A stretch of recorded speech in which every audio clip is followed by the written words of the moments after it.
नमस्कार दोस्तों दो बड़ी खबरें जो है वो सामने निकल करके आ रही है और पहली बड़ी खबर जो है वो उत्तर प्रदेश से निकल करके आ रही है।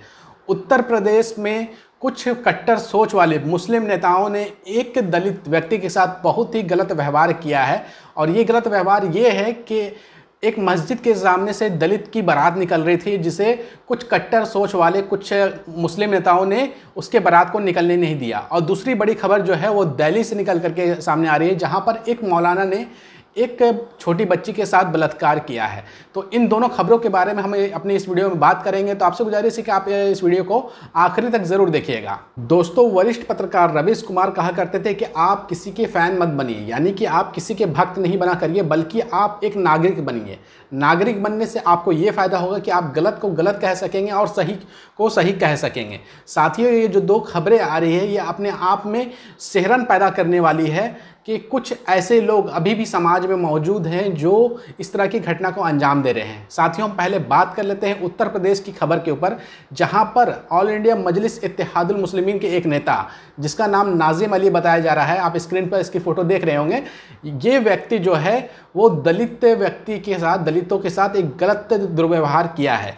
दैनिक भास्कर ने अपनी रिपोर्ट में इस खबर को विस्तार से छापा है, आप उनकी खबर को देख लें। लेकिन उससे पहले हम ये कहना चाहेंगे कि उत्तर प्रदेश में 2022 में विधानसभा के चुनाव होने वाले हैं और कोई भी ऐसी हरकत जो है वो बीजेपी केवल इंतज़ार कर रही है कि मुस्लिम समुदाय कोई भी ऐसी हरकत करे जिसको लेकर के वो पोलराइजेशन का माहौल बना सके।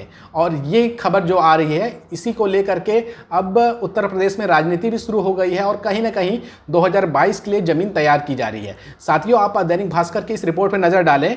यहाँ पर दैनिक भास्कर ने लिखा है, अलीगढ़ में हिंदुओं के पलायन पर सियासत तेज। ऑल इंडिया मजलिस इत्तेहादुल मुस्लिमीन के नेता ने कहा, नमाज होगी, हिंदुओं को बारात नहीं चढ़ने देंगे। बीजेपी नेता ने नमाज बंद कराने को कहा था।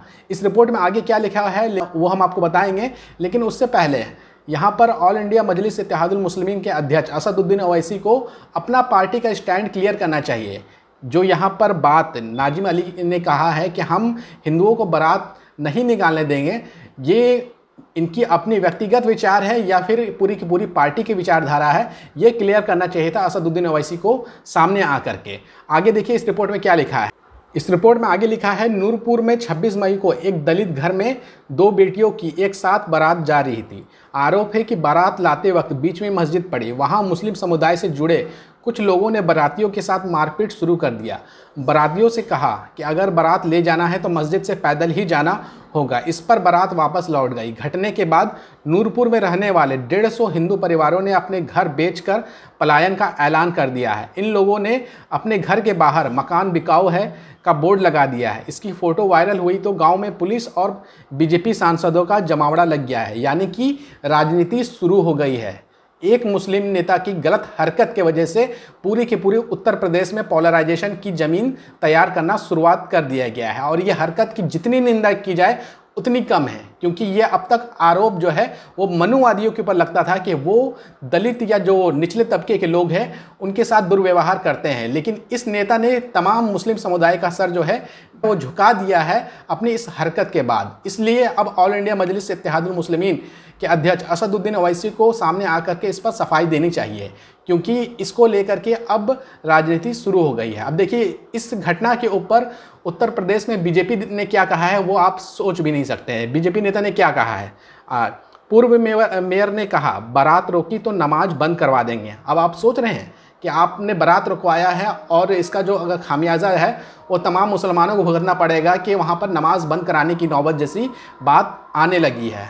दूसरी बड़ी खबर जो है वो दिल्ली से सामने निकल करके आ रही है और इस घटना को अंजाम देने वाला एक मौलाना, एक मौलवी है। और इस मौलवी की समर्थन में अगर आप सिर्फ इस वजह से खड़े हो रहे हैं कि ये मुस्लिम है तो आप इंसानियत का कत्ल कर रहे हैं। आप न्यूज़ 18 की इस रिपोर्ट पे नज़र डालें।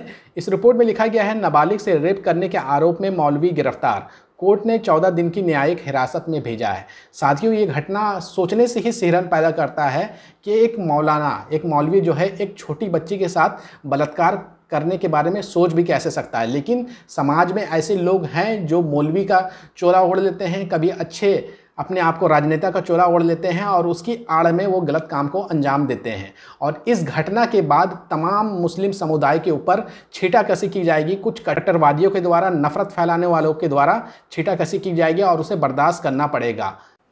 साथियों, इस घटना के बारे में हिंदुस्तान लाइव ने भी विस्तार से छापा है। हिंदुस्तान लाइव की रिपोर्ट के मुताबिक पुलिस ने बताया कि आरोपी जो है वो गाज़ियाबाद के लोनी जिला के रहने वाला है और 4 बच्चों का पिता है। आप सोच सकते हैं, जो 4 बच्चों का पिता है वो दूसरे के बच्चे के ऊपर कितनी गंदी नज़र रख रहा है। तो ऐसा व्यक्ति जो है वो इंसान कहलाने के लायक नहीं है, भले ही वो किसी धर्म विशेष से ताल्लुक़ रखे या मुस्लिम हो या फिर किसी भी धर्म से ताल्लुक़ रखे। आपको इनके समर्थन में खड़े होने की ज़रूरत नहीं है। आगे देखिए इस रिपोर्ट में क्या लिखा है।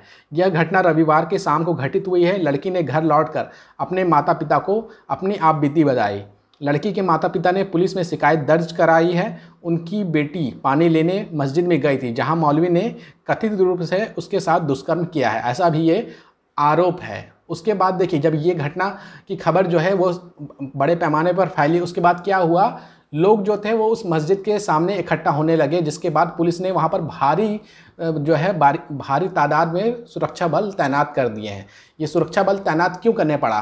क्योंकि एक मौलवी ने जो गलत हरकत की है, अब उसको लेकर के पूरे के पूरे मुस्लिमों के खिलाफ प्रोपेगेंडा फैलाया जाएगा, दिखाने की ये कोशिश की जाएगी कि मुसलमान जो है वो हमारी बच्चियों के ऊपर गलत नज़र रखते हैं, जबकि यहाँ पर मुसलमानों का कोई लेना देना नहीं है। यहाँ पर एक व्यक्ति गलत है, लेकिन उसके वजह से तमाम मुसलमानों को ये अंधभक्त और जो नफ़रत फैलाने वाले लोग हैं वो अपना निशाना बनाएंगे।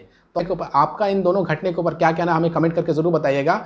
और आप क्या इन मौलवी की या फिर उत्तर प्रदेश में उस राजनेता का समर्थन करते हैं जिन्होंने इस तरह की घटना को अंजाम दिया है, या नहीं करते हैं? आप हमें कमेंट करके ज़रूर बता सकते हैं।